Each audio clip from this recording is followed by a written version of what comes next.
দর্শক এই যে দেখেন দোকানদাররাও পাবলিকের লগে ক্রেতার লগে বিক্রেতারা কিরকম ছিটারি বাটপারি করে।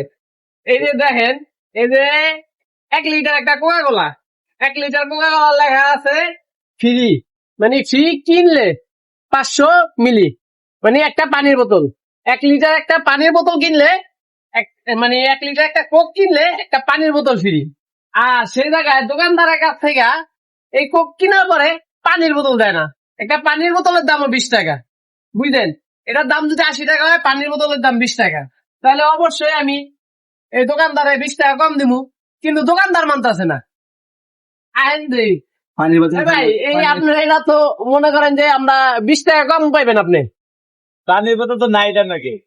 পানির বোতল তো দেওয়া আছে ভাই, এই যে দেখেন না তুমি গন থেকে দিবা, ওটা কি আর আমরা বুঝো?